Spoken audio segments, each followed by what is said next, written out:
प्रेम सूर्य लक्ष्मी नारायण भगवान की जय। आदरणीय सज्जन, आप अपने स्थान से उठ खड़े हो। हम सब विराट महाराज का स्वागत करेंगे। हरि ओम। स्वस्ति न इंद्रो वृद्धश्रवाः, स्वस्ति नः पूषा विश्ववेदाः, स्वस्ति नस्तार्क्ष्यो अरिष्टनेमिः, स्वस्ति नो बृहस्पतिर्दधातु। ओम पयः पृथिव्यां पयः औषधीषु, पयो दिव्यन्तरिक्षये पयोधाः, पयः स्वतिः प्रदिशः सन्तो मह्यम्। ओम व्यासाय विष्णुरूपाय व्यासाय विष्णवे, नमो वै ब्रह्म हृदये वासिष्ठाय नमो नमः। प्रेम सुनि व्यास भगवान की जय। आप अपने आसन पर विराजमान हो।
रुधिरेऽभिमतिनो त्यजत्वं जाया सुतादिषु मन्तां विमुञ्च, पश्यानिशं जगदिदं क्षणभङ्गनिष्ठं, वैराग्यरागरसिको भव भक्तिनिष्ठो। प्रेम से लक्ष्मी नारायण भगवान की जय। आदरणीय पूज्यपाद व्यासी महाराज, ममतामयी मातृशक्ति, भद्रपुरुषों, भजन कीर्तन मंडली, आज हम सब पुनः गत रात्रियों की तरह भगवान श्री शंकर जी की पावन सन्निधि में उपस्थित हुए हैं। परिवार सूरजबली, परिवार तिलक के निमंत्रण को स्वीकार कर हम सब यहाँ पर इस दिव्य अनुष्ठान में भाग लेने के लिए आ गए हैं। विशेषकर परिवार की ओर से आप सभी को उसमें सब न जाने के लिए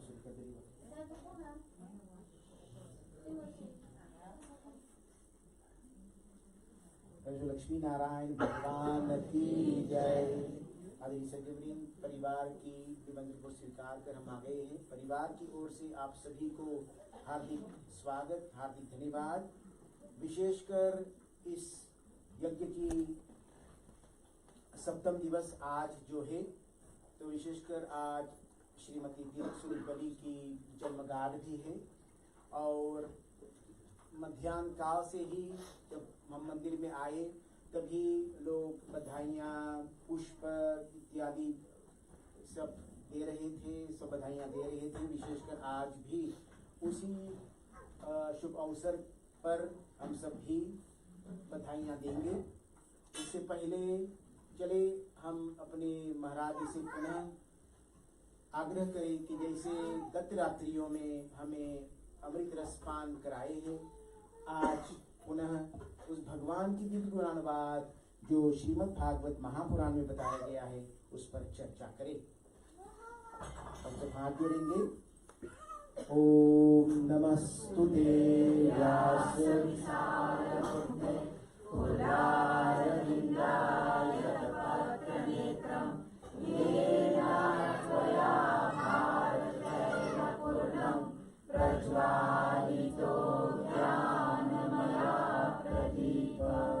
व्यास भगवान की जय। व्यासुवाच जय जय श्री राधे, जय जय श्री राधे, जय जय श्री राधे। हरि ओम। अखंडानंद बोधाय शिष्य संतापहारिणे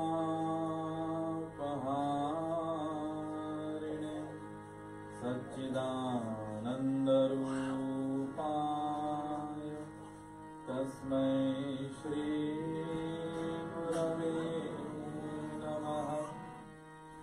विश्वानिदेव सवितर्दुरितानि परासुर यद्भद्रं तन्न आशुवम्। वंशी विभूषितकरा नवनीरदाभा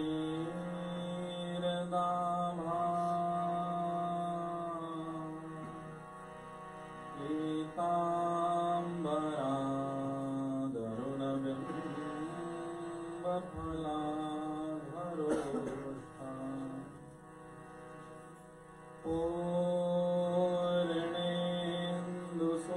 पूर्णेन्दुसुन्दरमुखा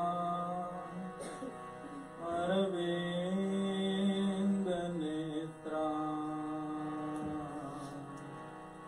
कृष्णात् परं किमपि त्वमहं न जाने। कृष्णात्वदेयपदपङ्कजपञ्जरान्ते अद्यैव मे विशतु मानसराजहंस।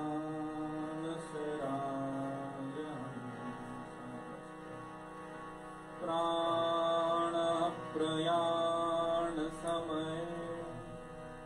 तपवात पित्तैः कण्ठावरोधनविधा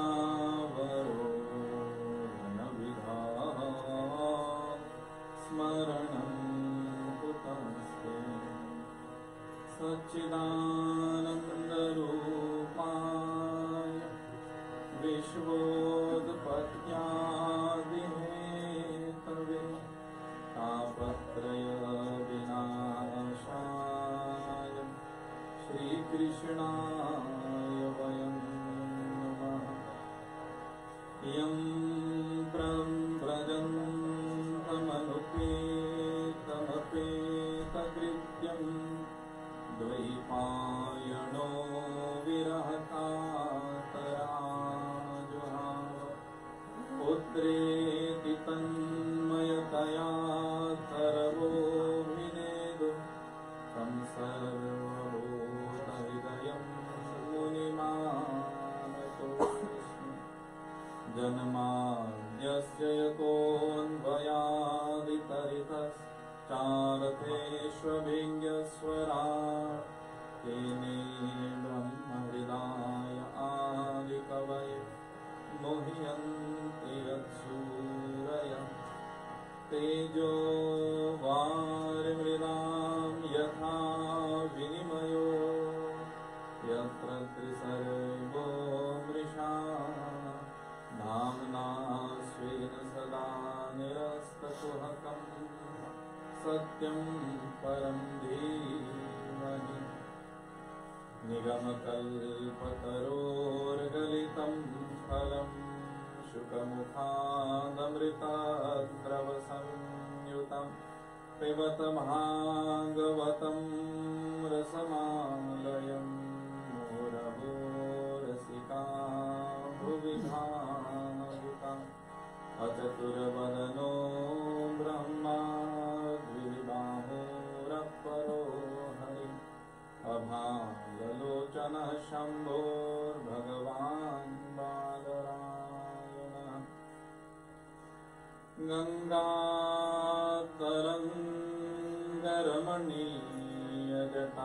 गङ्गातरङ्गरमणीयजटाकलापं गौरी निरन्तरविभूषितवामभागं नारायणप्रियमनङ्गमदापहारं वाराणसीपुरपतिं भज विश्वनाथं वाराणसीपुरपतिं भज विश्वनाथम् बुद्धिहीन तनु जानिके सुमिरो पवन कुमार बल बुद्धि विद्या देहु मोहि हरहु कलेश विकार सिया पति रामचंद्र की जय। राधा कृष्ण चंद्र भगवान की, श्री गोवर्धन महाराज की, श्रीमद्भागवत महापुराण की, वेद व्यास भगवान की, गौ माता की, सनातन धर्म की जय जय श्री राधे, जय जय श्री राधे, जय जय श्री राधे। भगवान कर्तुम अन्यथा कर्तुम प्रभु सच्चिदानंद घन स्वरूप निर्गुण निराकार सगुण साकार षोडश कलह परिपूर्ण पूर्णतम परब्रह्म परमात्मा के श्री चरणों में बांके बिहारी कन्हैया लाल जी के चरणों में प्रणिपत्य होते हुए इस श्रीमद् भागवत महापुराण सप्ताह ज्ञान यज्ञ में अपना पूर्णतया सहयोग प्रदान करने वाले हमारे ज्येष्ठ कर्मकांड के भार को अपने ऊपर लेने वाले परम पूज्यपाद पंडित श्री विश्वानंद राम कुबेर जी महोदय, उपस्थित भजन कीर्तन समाज, दूर निकट से पधारे यजमान परिवार सूर्यबली परिवार तिलक के निमंत्रण पत्र को स्वीकार करके जो दूर नजदीक से यहाँ पर आज आप पहुँचे हैं, आप सभी को स्वागत। क्योंकि आज आशा तिलक जी उनका वर्षगांठ हम मना रहे हैं ना, कई तख्त फरियादा आशा तिलक जी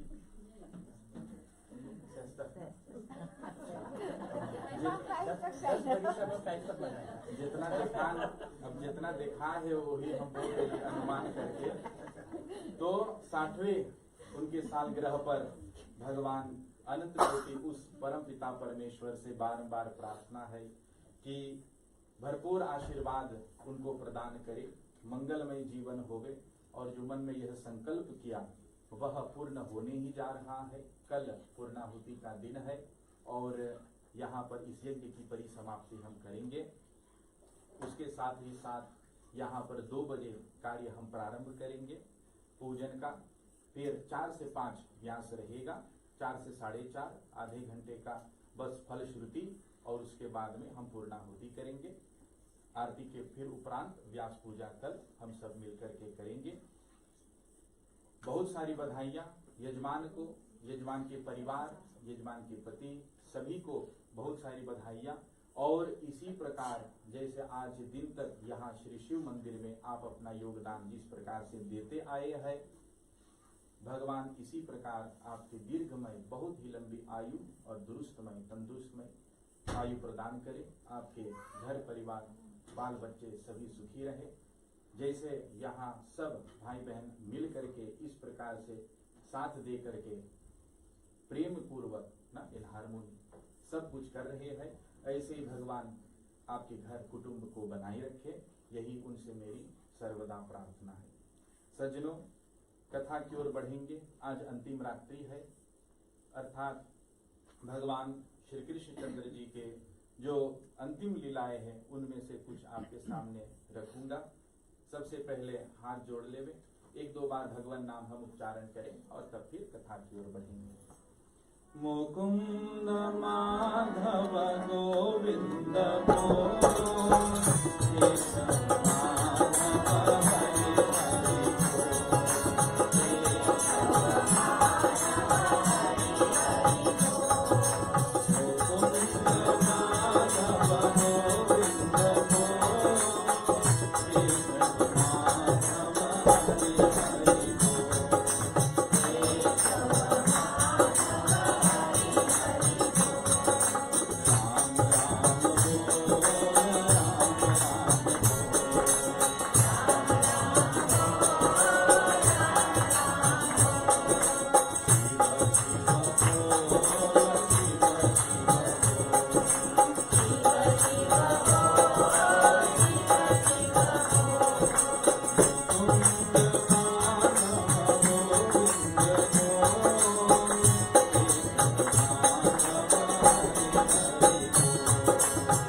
श्री कृष्ण चंद्र जी अवतरण के पश्चात पूतना का उद्धार करता है, शकट तृणावर्त आदि असुरों का भी उद्धार करता है, यमलार्जुन का भी। फिर गोकुल से वृंदावन जाते हैं, वहां पर वत्सासुर, बकासुर इत्यादि सबको मारते हैं। अघासुर उनका उद्धार, धेनुकासुर का उद्धार करता है, अनेक असुरों का उद्धार करते हैं। गोवर्धन लीला भी किए। गोवर्धन लीला के बाद में कंस को भी मारा और उससे पूर्व बलराम ने भी कल की कथा में वहां पर चाणूर और मुष्टिक दोनों को भी मारा। फिर आगे भगवान कुब्जा का भी उद्धार करता है, द्वारकापुरी का निर्माण कराता है। यहाँ पर द्वारकापुरी पहले था नहीं, तो भगवान स्वयं द्वारकापुरी का निर्माण करता है और फिर वहां जाकर के राज्य करता है और जरासंध से युद्ध करता है, जरासंध को भी परास्त करता है, काल यवन का वध करता है, रुक्मिणी से विवाह, सदभामा आदि सभी रानियों से विवाह, 16,108 कुल मिला के भगवान श्री कृष्ण जी की रानियां हुई, उन सब से विवाह रचाना। फिर शिशुपाल का उद्धार, दंतवक्त का उद्धार, इन सब को भगवान कान्हा जब कर देता है तब अपने राज्य को संभालता है, द्वारकापुरी में राज्य को संभालता है। और उस समय कहते कि श्री सुखदेव जी परीक्षित को कथा आगे सुना रहे हैं कि एक समय की बात है जब कृष्णस्यासीत् सखा कश्चित् ब्राह्मणो ब्रह्मवित्तम विरक्त इंद्रियार्थेषु प्रशांतात्मा जितेन्द्रियः। बोले कि एक गरीब ब्राह्मण बहुत दीन, जो कि भगवान श्री कृष्ण चंद्र जी के परम सखा थे, सखा अर्थात मित्र। तो विरक्त इंद्रियार्थेषु, वह जितेंद्रिय पुरुष था, अपने इंद्रियों को जीत लिया था, विरक्त था, संसार से कोई मतलब उनका नहीं था। एक मुट्ठा भोजन मिल जाए उसी से संतुष्ट, क्या पहनता है क्या उड़ता है उसको कोई परवाह नहीं। तो वह जितेंद्रिय पुरुष बहुत ही भगवान के स्नेही और परम मित्र है। साथ में संदीपन गुरु के यहाँ उनके गुरुकुल में समपाठी थे, साथ में पढ़े, और उस दिन का नाम सुदामा था। तो भगवान श्री कृष्ण का यह सखा और उनकी पत्नी, ये दोनों बहुत गरीब थे, फटे कपड़े, भोजन समय पर न पाने के कारण उनका शरीर भी बहुत दुर्बल हो गया।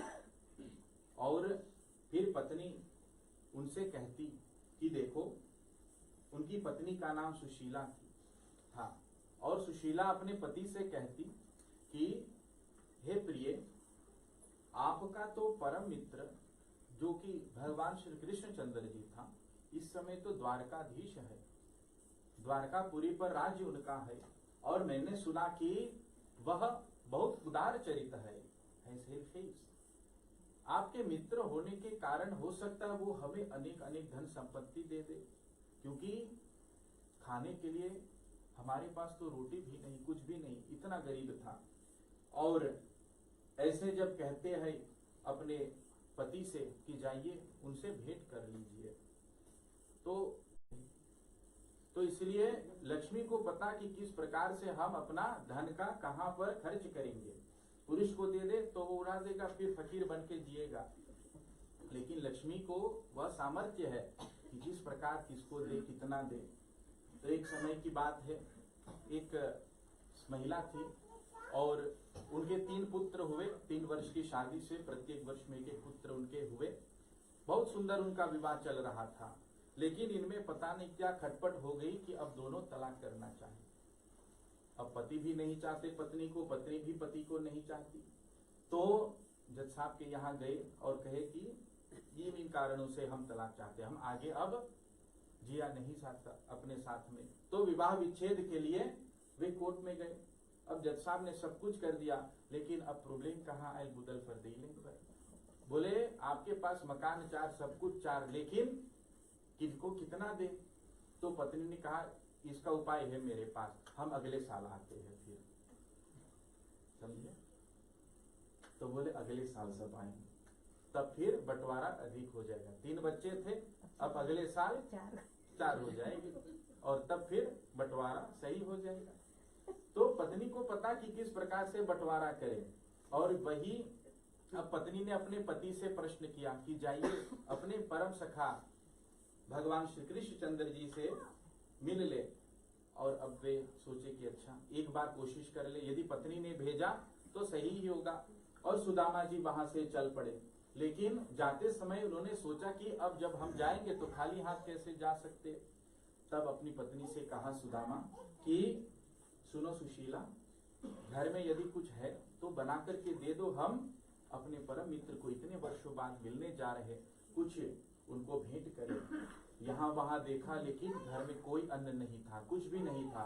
तो पड़ोस के ब्राह्मण के घर से जा करके चावल लिया और उसी को भून करके थोड़ा सा चीनी मिला करके बोला कि एक ही मुट्ठा है, ले जाइए और उनको खिला दीजिए।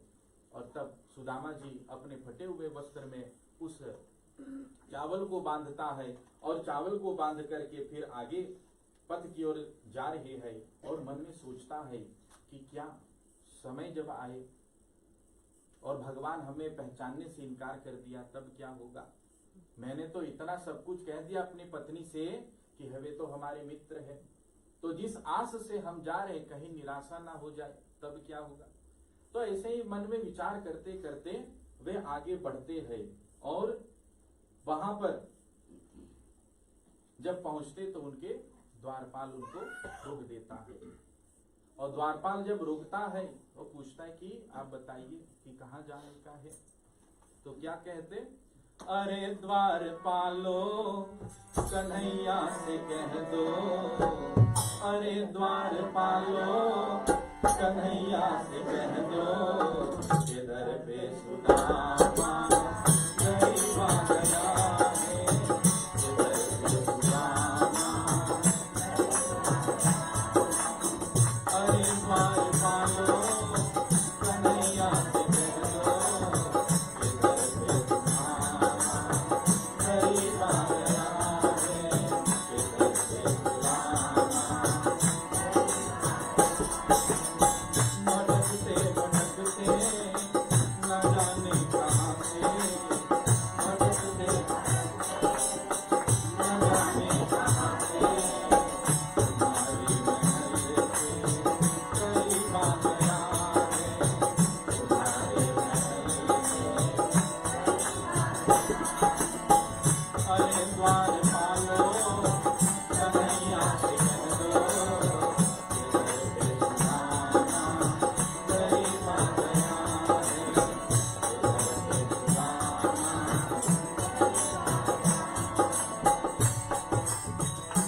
तो प्रेम से बोले श्री कृष्णचंद्र भगवान की। तो उनके पहरेदारों को बोला कि जाओ भगवान श्री कृष्ण जी को कह दो, कन्हैया से कह दो कि उनका सखा, उनका परम मित्र सुदामा जी आए हैं। और अब ये सोचा कि ये कौन सा ब्राह्मण है, तो गए कृष्ण जी के पास। लेकिन भगवान कृष्ण जी पहले से ही उनको पता था, वे तो योग माया को अपने अधीन में रखने वाला स्वयं परम सर्वात्मा पुराण पुरुषोत्तम, उनसे क्या बात छिपी। तो वे तो जानते थे, मन में उनको पता था कि द्वार पर सुदामा जी आए हैं। और सुदामा जी को भीतर आने के लिए अपने पहरेदारों से कहा। और तब कृष्ण जी उनको द्वार पर जब देखा, उनके यहाँ आते हुए, तो श्री सुखदेव जी कहते हैं, अथोपवेश पर्यके स्वयं मुख्य समर्हणम उपहृत्या वनेज्यास्य पादौ पादावने जनी। भगवान स्वयं उठ खड़े हो जाते हैं और दौड़ करके द्वार पर से सुदामा को ले लेता है और अपने दोनों भुजाओं को प्रसार करके उनको आलिंगन कर लेता है। सुदामा जी सोचे कि हमने तो सोचा कि ये हमें पहचानने से इनकार कर सकता है, लेकिन देखो ये कुछ भी नहीं भूला, इन्होंने तो हमसे पहले ही हमको आलिंगन कर दिया। सुदामा जी को तुरंत ले आए जहां पर वे बैठते थे सिंहासन पर। रुक्मिणी से कहा कि आप थोड़ा एकांत होइए, यहाँ पर हम अपने परम सखा सुदामा को बिठाएंगे। और अपने निज सिंहासन पर, सोने का सिंहासन पर सुदामा को बिठाता है और उनके चरण को पखारता है और कहता है कि हे ब्राह्मण देव, आप हमारे यहाँ इतने वर्षों बाद आए, आप तो विरक्त महापुरुष है, आपके चरणों को हम पखारते हैं। और चरणों को पखार करके उनके जल को अपने सिर पर धारण किया। और उनके चरण जब पखार चुके तब अनेक अनेक पकवान, और रुक्मिणी को आज्ञा दिया भगवान कृष्ण ने कि चावल डुलाइए, पंखा कीजिए ताकि सुदामा को कोई गर्मी ना लगे, इतने दूर थके पांव आ रहे हैं, अर्थात आप चमर डुलाइए, उनको कोई प्रकार की भी कष्ट नहीं होना चाहिए। और तब आपस में सब बातें करने लगे। और भगवान कहते हैं कि देखो ये आपका जो वस्त्र आदि है ये सब मलिन है, हम नए धौत सब कुछ आपको देंगे। अब सुदामा जी सोचे कि ठीक भगवान ने तो कहा नए वस्त्र देंगे, और तब ये सकुचा रहा है कि कुछ लाया घर से, लेकिन भगवान कृष्ण को पता है कि उनके यहाँ क्या है। और भगवान स्वयं ही पूछ बैठता है कि इतने दूर से आए, अपने सखा के लिए कुछ लाए या नहीं। वो बेचारा अपने फटे कपड़े में देख रहा है और बंधा हुआ थोड़ा सा चावल चिवड़ा को लेकर के अब भगवान के सामने जब पड़ता है तो भगवान स्वयं जा करके उसे ग्रहण कर लेता है कि अच्छा अच्छा, बहुत धन्यवाद कि आपने ये लाए हमारे लिए। और एक फांक उसमें से तुरंत अपने मुख में रख देता है। बोले कृष्णचंद्र भगवान की। अपने मुख में रख करके अपने को पूर्णतया आनंदित कर देता है। इतना अच्छा लगा भगवान को कि जब दूसरी बार भगवान लेना चाह तो रुक्मिणी ने उनके हाथ को रोक दिया और कहा कि हे सखे, आपको दोबारा इसे खाने का नहीं। तो भगवान कहता है कि क्या? तो रुक्मिणी उत्तर देती है कि देखो एक में आप तो अपना सर्वस्व उन पर न्यौछावर कर दोगे, यदि 2 आप खा लेंगे तो फिर आपको क्या देना पड़ेगा उनको। और रुक्मिणी की भी यह बात सही थी। तो इसलिए एक ही बार जब भगवान उस पंजीरी को ग्रहण किया तो अपना सर्वस्व सुदामा के ऊपर न्यौछावर कर दिया। और उस रात सुदामा को कहा कि आप हमारे महल में ही ठहरे। जिस पलंग पर भगवान स्वयं सोते थे उस पलंग को साफ कराया और कहा कि आज आप हमारे पलंग पर सोएंगे। कौन ऐसा खातिर भाव करता है अतिथि का? भगवान ने अपने परम सखा सुदामा को यही खातिर भाव दिया कि आप हमारे ही पलंग पर सोएंगे। और ऐसे फिर भगवान कहते, अपि ब्राह्मण गुरुकुलान् भवता लब्ध दक्षिणात् समावृत्तेन धर्मज्ञ भार्योढ़ा सदृशी नवा। अब भगवान उनसे पूछते हैं कि हे सुदामा, हे परम मित्र, गुरुकुल में तो हम साथ पढ़े, लेकिन गुरु दक्षिणा देने के बाद में जब आप गुरुकुल से निकले तो आपका जीवन फिर आगे कैसा व्यतीत हुआ? बताओ, क्या आपका विवाह हुआ? आपकी पत्नी है, बच्चे हैं? बताओ। अब संकोच के कारण सुदामा जी कुछ नहीं कह पाए। भगवान फिर आगे प्रश्न करता है, प्रविष्टानाम महारण्य मपैतो सहृदद्विज वादवर्ष भूतातीव निष्ठुरा सनयत्निता। सुदामा जी कुछ कह नहीं पा रहे, बस देखता ही रहता कि भगवान किस प्रकार से उनकी सेवा करे। भगवान बार बार प्रश्न पूछते हैं, सब कुछ कुशल मंगल है, आप कैसे हैं? और फिर कहता है भगवान कि क्या आपको याद है कि एक समय गुरुकुल में संदीपन हमारे जो गुरु थे उनके यहाँ गुरु माता ने हमें काष्ठ लाने के लिए आज्ञा दी। काष्ठ अर्थात लकड़ी जलाने के लिए हमें वन में आज्ञा दी कि जाइए और लकड़ी ले आइए। तो हम और आप गए थे उस वन में और उस समय बहुत वर्षा हुई। वर्षा होने के कारण हम फिर काष्ठ तो ढूंढ नहीं पाए, सब कुछ डूब गया था। हम उसी जल में और रास्ता भी हम गुम हो गए, वापस लौट नहीं पाए। अंधकार सर्वत्र छा गया और रात, पूर्ण रात हम उसी वन में बिताए। और जब प्रातः काल हुआ तब गुरुदेव आए और उनके शिष्यों के साथ में हम सबको खोजा और तब जाकर के हम पुनः वापस गुरुकुल की ओर गए। क्या आपको याद है? और सुदामा जी कहते हैं कि जी हाँ हे सखा, हमें सब याद है। और तब कहता है, किमस्माभिरनिवृत्तं देवदेव जगद्गुरो भवता सत्यकामेन येषां वासो गुरावभूत्। वे जानते कि भगवान कृष्ण जी गुरुदेव है, परम आराध्य हमारे गुरुदेव है। कहते कि देवताओं के भी जो आराध्य भगवान श्री कृष्ण चंद्र जी है, भवता सत्य कामेन येषां वासो गुरावभूत्। बोले कि आप तो सत्य की मूर्ति है, आप कान्हा है, आप परम पिता परमेश्वर है, अतः आपको भी सब कुछ याद है, लेकिन इन क्रियाओं को मुझे भी याद है। आप स्वयं ब्रह्म है, अपार परम पिता परमेश्वर है। आपको प्राप्त करके, आपका दर्शन प्राप्त करके मैं धन्य हुआ हूँ। ऐसे भगवान से सुदामा जी कहते हैं। और जब समय बीता, संपूर्ण रात उसी के महल में बिताए।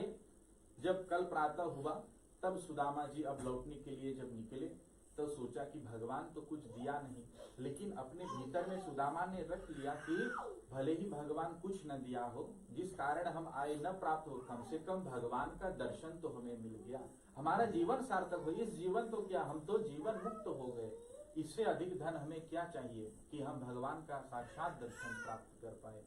और ऐसे मन में विचार करके वह वहां से निकल गए। और भगवान कहते हैं कि आप सदैव प्रसन्न रहिए और यदि कुछ चाहिए तो आप जानते हमारा द्वार कहाँ, आ जाइएगा। और जब वहां से लौटे तो आगे कहते हैं कि स्वागृहान् व्रीडितो गच्छन् मन्दर्शनामृतः। वे अपने घर के लिए जब जाते हैं तो वहां पर दिखता है कि अब उसका घर भी नहीं है, जो कुटिया उनका था वो तो कुटिया भी नहीं। तो कहते कि मंदिर देख दड़े सुदामा, मंदिर देख दड़े सुदामा, यहाँ तो हठी मेरी राम मड़ैया, यहाँ तो हठी मेरी राम मड़ैया, राज प्रसाद खड़े, मंदिर देख दड़े सुदामा, मंदिर देख दड़े। मंदिर को देख करके डर गया सुदामा कि यहाँ पर तो हमारा राम मड़ैया रहा, यहाँ पर महल कैसे आ गया। वे डर गए, सोचा कि ये क्या। देख रहे कि दासी वहां पहरेदार दे रहे हैं, अनेक अनेक रानियां वहां पर लगी हुई उनकी सेवा में, और देखते हैं कि हाथी, सोने के गुम्बज उस महल के ऊपर, ये सब कुछ देख करके ये आश्चर्यचकित हो गया। सोचा कि हम कहीं गलत पते पर तो ना आ गए। लेकिन भगवान कृष्ण ने मन में संकल्प कर लिया था कि हम आपको ऐसा रहने का स्थान दान देंगे जो त्रिलोकी में नहीं है, तीनों लोक में जिसमें कोई नहीं रह सकेगा, उसमें मेरा मित्र सुदामा जी रहेंगे। और ऐसे देख करके सुदामा जी जब आश्चर्यचकित हुए तो देखते कि उनकी पत्नी सोने से लदी हुई गहने, बहुत ही सुंदर वस्त्र, साड़ी पहन करके वहां से दौड़ करके निकलती है, आंख में आंसू लिए, और सुदामा जी के चरण में पड़ जाती है और उनको बार बार धन्यवाद करती है। और फिर आगे कहते कि पत्नीम वीक्ष विस्फुरतीम देवीम वैमानकीमिव दासीनाम निष्कंठीनाम मध्ये भांतिम च विस्मिता। तो सुदामा जी को अनुमान हो गया, वो सोचने लगा कि भगवान ने हमारे ऊपर वास्तव में कृपा कर दिया, इसी कारण ये सब ऐश्वर्य अल दिए हमसे था, बोले भगवान ने ही दिया। तो संपूर्ण ऐश्वर्य को प्राप्त कर लिया, पत्नी भी सुखी हो गई, अनेक दासियां उनके महल में, और भगवान का धन्यवाद अपने मन में बार बार सुदामा जी करते रहे। और फिर आगे कहते हैं कि अत्रानुवर्ण्यन्ये भिक्षां विश्वात्मा भगवान हरे, यस्य प्रसादयो ब्रह्मा रुद्र क्रोधानुसंभव। बोले श्री कृष्ण चंद्र भगवान की, श्रीमन्नारायण नारायण नारायण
से फिर सुदामा और उनकी पत्नी महल में साथ फिर आगे जीवन व्यतीत करने लगी, और भगवान को नित्य प्रति बार बार नतमस्तक करते हैं, प्रतिदिन उनकी पूजा सेवा में तत्पर लगे रहते हैं। स्वयं सदैव भगवान श्री कृष्ण चंद्र जी की अपने हृदय में धारण करके उनकी आराधना करते रहे। तो सज्जनों, फिर आगे श्री राजा परीक्षित कहते हैं श्री सुखदेव जी से कि हे प्रभु, आपने भगवान श्री कृष्ण चंद्र जी की संपूर्ण लीलाएं, संपूर्ण गाथा हमें सुना दी, अर्थात हम इनसे कृतार्थ हो गए। फिर सुखदेव जी कहते हैं, त्वं तु राजन् मरिष्यते पशु बुद्धिमिमां जहि, न जातः प्रागभूतोऽद्यं देववत्वं न नंशते। वे कहते हैं कि हे परीक्षित, अब अपना भय को त्याग देना चाहिए, क्योंकि आपके भीतर में स्थित जो अंतरात्मा है उसका जन्म नहीं होता और ना ही उनकी मृत्यु होती है। यदि कुछ बदलता है तो केवल यह शरीर है। अतः आप संपूर्ण भागवत को जब श्रवण किए तो आपका मुक्ति तो अवश्य ही है, और तब आगे कहते हैं कि जैसे घटाकाश और पूर्ण आकाश, उदाहरण देता है श्री सुखदेव जी, अर्थात आकाश जो एक घट में स्थापित है और आकाश जो वास्तव में बाहर है। बोले वो बस बंद होने के कारण उस आकाश में अभी नहीं मिला, लेकिन जिस दिन वह घट खुलेगा और उस आकाश में फिर मिल जाएगा तो दोनों के पास तो वही आकाश है, जैसे परमात्मा और हमारे भीतर में आत्मा। तो ये बराबर, इसका ना जन्म होता है ना ही मृत्यु होती है। अतः आप तो अजर है, आप अमर है। इसलिए तक्षक नाग से डसने का आपका क्या भय? जब ऐसे कहते हैं तो कहते कि मन को आपको परमात्मा में स्थित करना चाहिए। और राजा परीक्षित उसी प्रकार अपने मन को परमात्मा में स्थित करता है। और फिर कहते राजा परीक्षित, सिद्धोऽस्म्युनं गृहीतोऽस्मि भवता करुणात्मना श्रावितो यच्च मे साक्षादनादिनिधिनो हरिः। बोले आप करुण के मूर्ति स्वरूप है, आप मुझ पर कृपा करके हमारे को बिल्कुल परमात्मा में मिला दिया। अतः इस समय मैं अनुभव कर रहा हूँ कि साक्षात अनादिनिधिनो हरिः, साक्षात भगवान जो सच्चिदानंद को देने वाले, अनादि आनंद को देने वाले, वह हमारे भीतर में विराजमान और हम उसी का अनुभव करते हैं। और इसी प्रकार राजा परीक्षित फिर अपने नेत्र को बंद करता है, दोनों आंखें को मूंद लेता है वही गंगा के किनारे।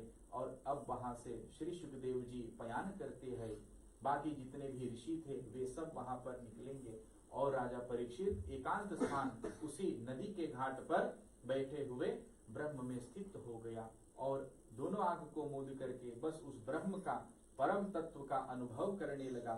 और फिर आगे सूत जी कहते हैं कि पाकूले बर्हिष्यासीनो गंगाकूलोदुन्मुख ब्रह्मभूता महायोगी निसंगच्छिन्न संशयः। बोले वो ब्रह्म में लीन हो गया, उसके शरीर का कोई भी सुध नहीं रहा, उनके जितने भी श्वास था वो भी रुक गया, अब वो सांस नहीं ले रहा है, ब्रह्म में लीन था। और उस ओर अब जो श्राप मिला था उसे भी पूर्ण होना है। तो तक्षक राज वहां पर आते हैं, लेकिन रास्ते में वैद्य को भेंट करता है और वैद्य को वहां से निकाल करके स्वयं अपने को ब्राह्मण के रूप में परिवर्तित कर देता है, क्योंकि तक्षक नाग जब चाहे तो अपना रूप बदल सकता है। अलग फॉर्म वन ईयर ऑन एक। तो इसी कारण तक्षक नाग ब्राह्मण बन गए और ब्राह्मण के रूप में वे आए राजा परीक्षित के पास में और कहते कि ब्रह्मभूतस् राजर्षे देहो हि गरलाग्निना बभूव भस्मात् सद्य पश्यतां सर्वदेहिनां। बोल श्री कृष्णचंद्र भगवान की। तो नाग बन के फिर जब उनके समक्ष आ गए तो ब्राह्मण का शरीर त्यागता है, नाग बन करके वह परीक्षित को डस लेता है। और जो ही परीक्षित को डसता है तो राजा परीक्षित भस्म हो जाते हैं और वहां पर फिर राजा परीक्षित नहीं रहता है, वह मुक्त हो जाता है। उससे पहले ही वह तो ब्रह्म में लीन ही हो गया, लेकिन जो परीक्षित के पुत्र थे इस कार्य को जान करके बहुत क्रोधित हुए और उनके पुत्र जो जन्मे जय थे तब उन्होंने अपने बीच में संकल्प कर ली, हृदय में संकल्प कर लिया कि हमारे पिता को मारने वाला तक्षक नागराज, अतः हम सर्प सत्र करेंगे, जितने भी नाग है धरती पर, आकाश में, पाताल में, रसातल में, सबको हम मारेंगे। और ब्राह्मणों को नियुक्त किया, स्वयं भी गए और सर्प सत्र करने लगे। सर्प सत्र माने यज्ञ, जो बड़ा यज्ञ होवे उसे सत्र कहते हैं, जहाँ पर सभी सर्पों को बुला करके हवन कुंड में जलाने वाले थे। और वही जन्मेजय उस सर्प सत्र को प्रारंभ किया। सर्प सत्रे समिद्धाग्नौ दह्यमानान् महोरगान् दृष्टवेन्द्रं भयासं विघ्न तक्षक शरणं ययौ। और तक्षक नाग को पता चल गया कि अब हम भस्म होंगे और तब इंद्रदेव के पास में चले गए, इंद्रदेव के यहाँ शरणागत हुए और इंद्रदेव से कहा कि हे इंद्रदेव आप कुछ उपाय कराइए, क्योंकि ये सभी सर्पों को मारने वाला जितने भी सांप है अब नहीं रहेंगे, सब प्रत्येक कुंड में आवाहित होकर के भस्म होने लगे। और तब इंद्रदेव वहां पर अपने विमान में जब गए तो तो जन्मेजय को पता चल गया, ब्राह्मण को भी पता चल गया कि तक्षक राज इस समय वहां पर है, क्योंकि बाकी जितने सांप है एक एक आकर के कुंड में गिरता है, लेकिन तक्षक अभी नहीं आया। तो बोले ये कैसे हो सकता है। तब उन्होंने ब्राह्मणों से पूछा कि बताइए, अपनी दिव्य दृष्टि से देखिए कि कहां पर है ये तक्षक। तब उन्होंने बताया कि इंद्र के पास में है, और उनका आश्रय लिया। बोले इंद्र को भी लाओ, इंद्र को भी भस्म करो, उनके विमान को भी भस्म करो। और तब वहां मंत्र द्वारा ब्राह्मण उनका भी भस्म करने लगे। यदि ब्रह्मोदिताक्षयपै स्थानानिन्द्र प्रचालिता बभूव संभ्रानमिति सविमान सतक्षक। और विमान में चढ़े हुए इंद्र भी और तक्षक नाग भी उनको खींचे हुए हवन कुंड की ओर आ रहे हैं। और उनको आते देख वहां पर बृहस्पति जी देखते हैं ये क्या हो रहा है, आकाश में तक्षक और बाकी देवता कहते हैं कि देखो इंद्र को बचाओ, इंद्र जा रहे हैं, इंद्र भस्म हो जाएगा। तब बृहस्पति ने सोचा नहीं, जन्मेजय को हमें रोकना चाहिए। वे गए जन्मेजय के पास में और जन्मेजय को समझाने लगे कि अरे बालक, ये जो तू कर रहा है ये ठीक नहीं है, इससे सृष्टि का संतुलन बिगड़ जाएगा। यदि सभी नाग समाप्त हो जाए तो पृथ्वी पर भी जीव नहीं ठहर सकता, क्योंकि जो कुछ भी ब्रह्मा ने सृष्टि की वो बराबर मात्रा में की, उसमें से एक कम हो जाए, ज्यादा हो जाए तो संतुलन ना, बैलेंस बोले बिगड़ जाए, तो यहाँ पर रहने योग्य भी नहीं रहेगा। तो बृहस्पति के इन वचनों को सुनकर फिर भी नहीं मानते। और फिर बृहस्पति देव कहते हैं कि देखो तक्षक, इंद्र, इन सब ने अमृत को पिया है, समुद्र मंथन के समय में अमृत को पान किया सभी देवता, अर्थात आप इनको मार नहीं सकेंगे, भले कुंड में जाए वे जीवित फिर निकलेंगे। अतः आप इस प्रयास को बंद कीजिए, अपने इस सर्प सत्र को बंद कीजिए। और तब फिर आगे कहते, जो आपके पिताजी के साथ हुआ वो प्रारब्ध कर्म के कारण, जो फल पूर्व जन्मों में लेकर के वे आए उसी का भोग उनको करना पड़ा। हम और आप भी उसी का फल का भोग करेंगे, किसी को अधिक या कम भोग करना नहीं पड़ेगा। जो कमाया बस वही होगा, उससे अधिक नहीं होगा, ना ही उससे कम होगा। तो इसलिए इस यज्ञ का क्या प्रयोजन, हम और आप कौन होते किसी को दंड देने के लिए। तो इन वचनों को बृहस्पति उनको कहते हैं। और फिर जन्मेजय उनकी आज्ञा को मान ली और फिर जन्मेजय अपने सत्र को विराम देता है। प्रेम से बोले श्री कृष्ण चंद्र भगवान की जय। श्रीमन नारायण नारायण नारायण।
श्रीमद् भागवत महापुराण सप्ताह यज्ञ की अंतिम कथा आज पूर्ण होती है। कल बस फल श्रुति कि इस भागवत को सुनने का फल क्या होता है तो यजमान को सुनाने का प्रयास रहेगा। लेकिन आज तक यहाँ की कथा इतनी रात्रिया में सभी ने जिस प्रकार से साथ दिया, सभी को पुनः अपनी व्यासपीठ पर से धन्यवाद व्यक्त करता हूँ। अनेक अनेक जो भजन समाज यहाँ पर आए हैं उनको भी धन्यवाद। यजमान की ओर से भी जो जिस प्रकार से पुष्प, फूल की माला आदि सब कुछ से सजाए यहाँ पर अपना योगदान दिया, उनको भी धन्यवाद। विशेष धन्यवाद मंदिर के व्यवस्थापक मंडल को, परिवार हरिनारायण को, जिन्होंने यजमान को यह अवसर प्रदान किया यहाँ पर अपना यज्ञ को पूर्ण करने के लिए। और न केवल यजमान इसमें गोता लगे बल्कि आप सब जितने भक्त जन हैं सब ने इस अमृत रस का पान किया।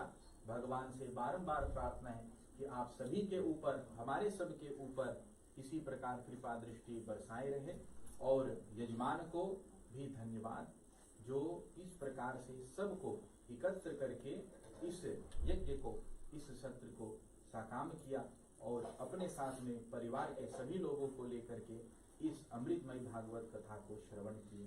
सज्जनों, इन्हीं शब्दों से एक दो बार हम भगवान नाम संकीर्तन कर ले और अपनी वाणी को विराम करें, क्योंकि बाद में अभी आशा जी के बच्चे को भी कुछ कहना अपने माता जी के प्रति, तो इसलिए कथा को थोड़ी पहले ही विराम दे रहा हूँ। श्री कृष्ण गोविंद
भगवान की, गौ माता की, सनातन धर्म की जय। जय जय श्री राधे, जय जय श्री राधे, जय जय श्री राधे श्याम। सज्जनों, इन्हीं वचनों से मैं अपनी वाणी को विराम करता हूँ और पुनः कार्यभार को हम अपने ज्येष्ठ पूज्यपाद पंडित श्री विश्वामित्र कुबेर जी के कर कमलों में सौंप रहा हूँ। अस्तु।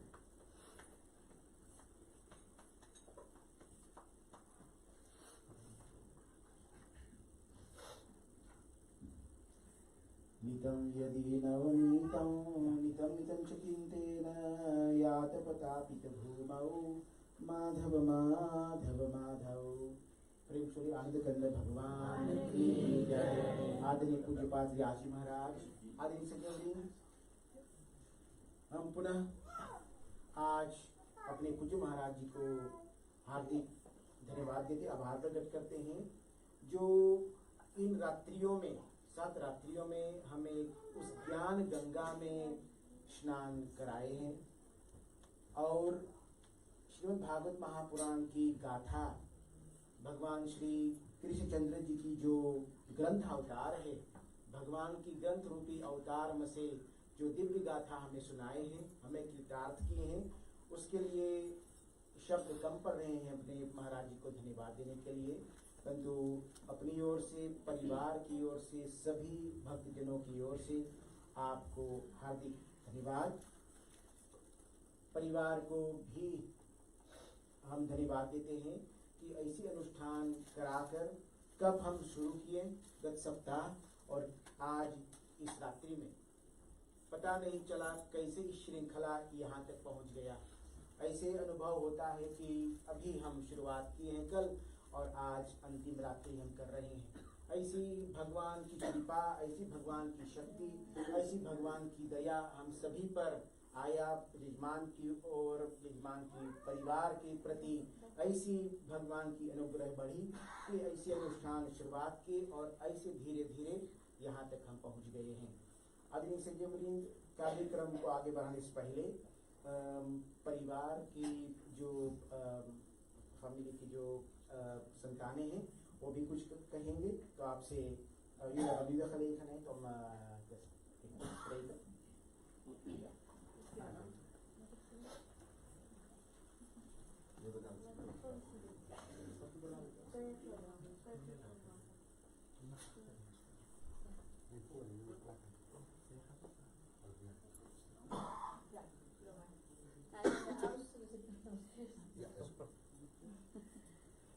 Allereerst iedereen wil ik bedanken die dit mogelijk heeft gemaakt voor ons.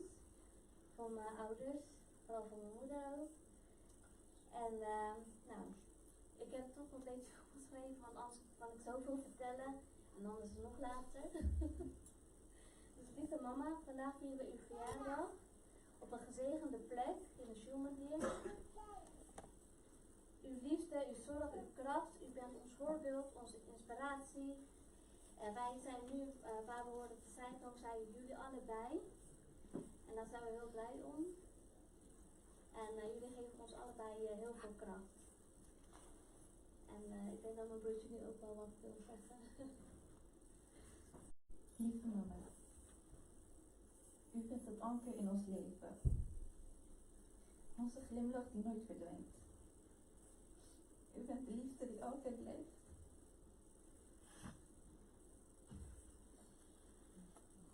Je moet lachen, je bent 50 hè? Dank u wel voor wie u bent. Dank u wel dat jij en papa alles wat u voor ons doet.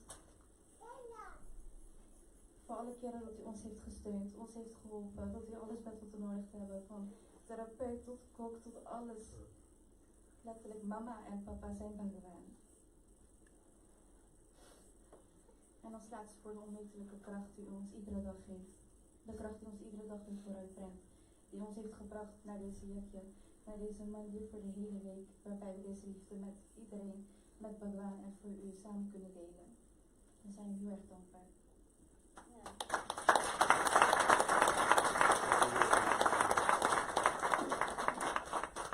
Graag willen we namens iedereen ook iedereen bedanken die de moeite heeft genomen om ook iedere dag te komen.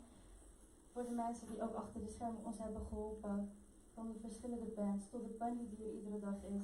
Tot Chitra die ook al kan bij je niet zijn. Alle broers en zussen, moekjes bij iedereen die iedere dag de tijd heeft genomen. Die heeft geholpen met koken, met voorbereidingen, met schoonmaken, met van alles. Ik wil iedereen graag bedanken. Ook voor de leuke momenten, voor het dansen samen, het zingen, de liefde, het bidden naar Bhagavan. En om deze week samen gewoon te delen voor mijn liefde.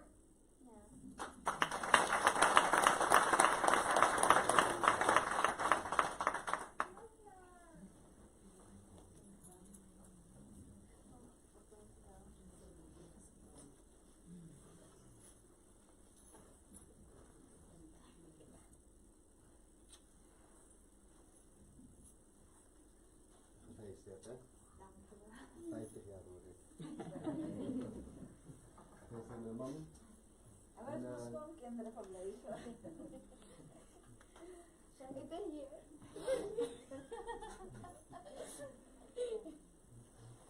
Gefeliciteerd, hè?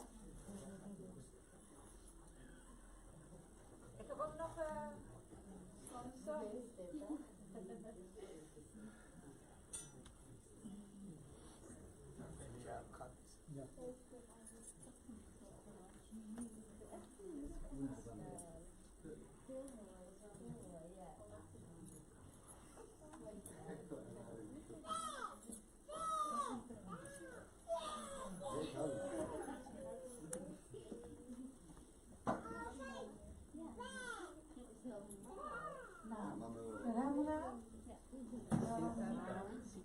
Allereerst, ik wil mijn kinderen heel erg bedanken dat die zo goed achter mij staan.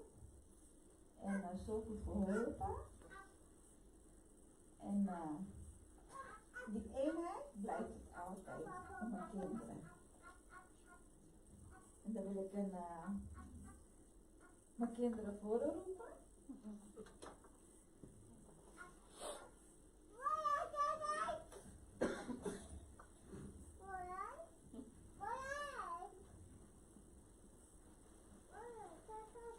Ja, dat is in orde, toch? Zo streng ben ik niet weer.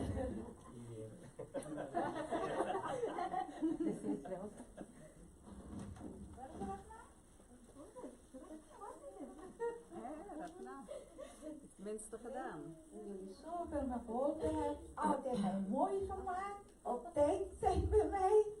Dankjewel.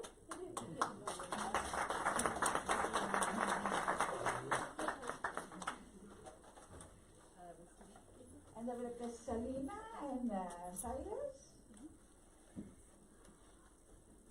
Er is zoveel moeite gedaan voor mij, allebei. En mijn schoonzoon en dochter staat ook altijd klaar voor mij.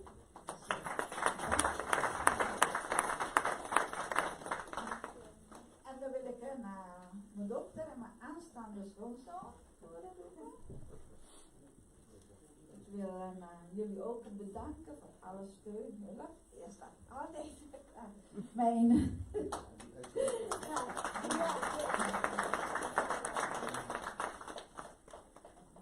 En dan wil ik mijn zus Didi voorroepen.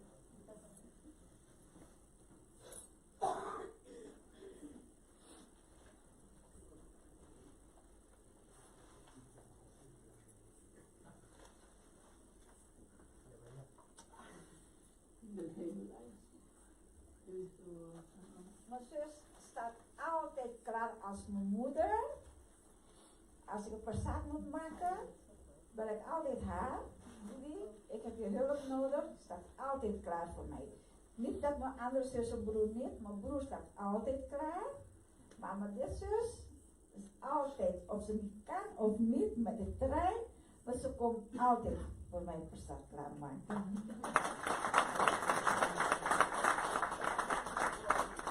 En dan wil ik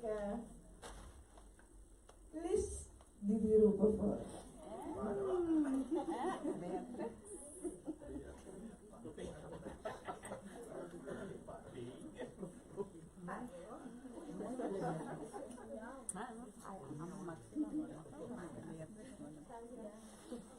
Lies die als ik je 1 keer vraag, wil je mala maken van mij? Maakt niet uit hoe druk dan zij ook heeft. Ze staat altijd klaar voor mij voor mala te maken. Ik ben echt dankbaar zo'n die te hebben.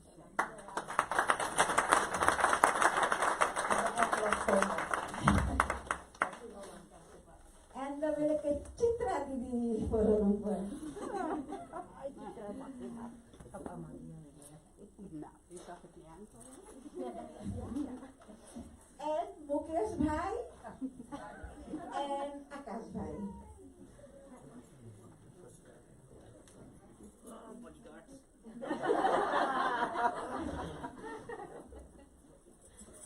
Chitra Didi, wanneer heb ik met jou gezegd, ik wil Sri Bhagavad Mahapuran doen? Zij heeft gelijk achter mij, ja, ik sta achter jou. En zij heeft altijd achter mij gestaan. En ze heeft tot nu toe heel goed en heel veel mij geholpen. En ze staat nog steeds achter mij. Hoe en wat, als ik een vragen heb, ga ik bij Chitra Didi. En alles komt goed.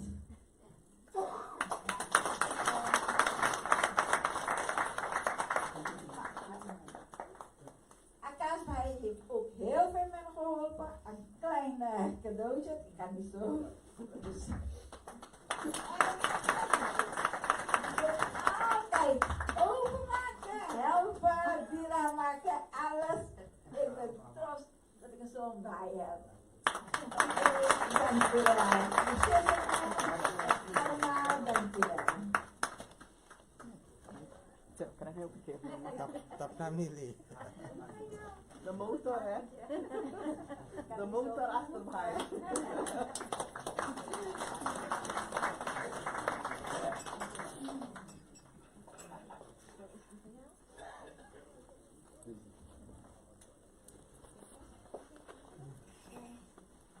Nee, sorry hoor. Ik ben even iemand vergeten.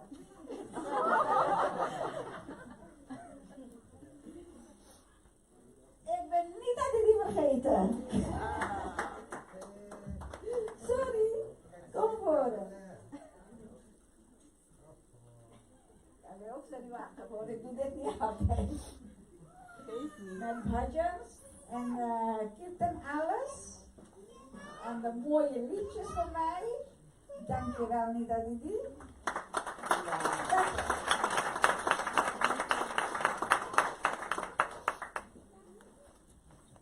Nu ben ik wel klaar.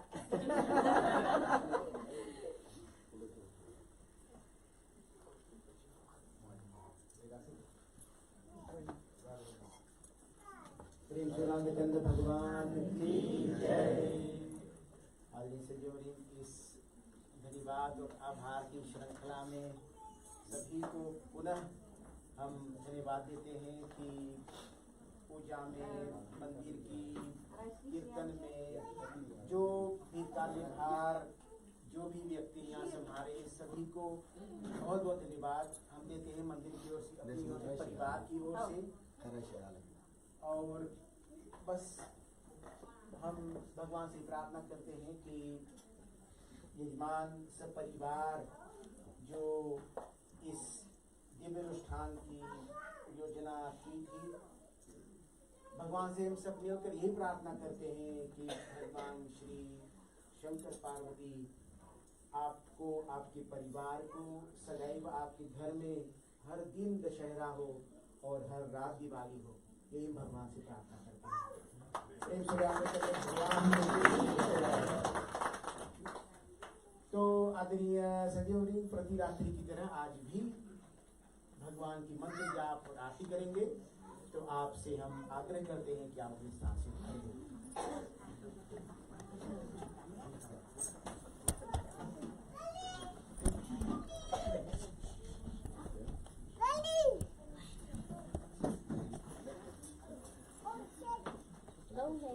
ओम नमः शिवाय। ओम नमः शिवाय। ओम नमः शिवाय। ओम नमः शिवाय। ओम नमः शिवाय। ओम नमो भगवते वासुदेवाय। ओम नमो भगवते वासुदेवाय। ओम नमो भगवते वासुदेवाय। राधे श्याम, राधे श्याम, राधे श्याम, जय राधे श्याम। सीताराम, सीताराम, सीताराम, जय सीताराम। भजन समाज के साथ निरंतर हम आप ही गाएंगे।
नमामि। ॐ यानि कानि च पापानि जन्मान्तरकृतानि च तानि तानि विनश्यन्ते प्रदक्षिणां पदे पदे।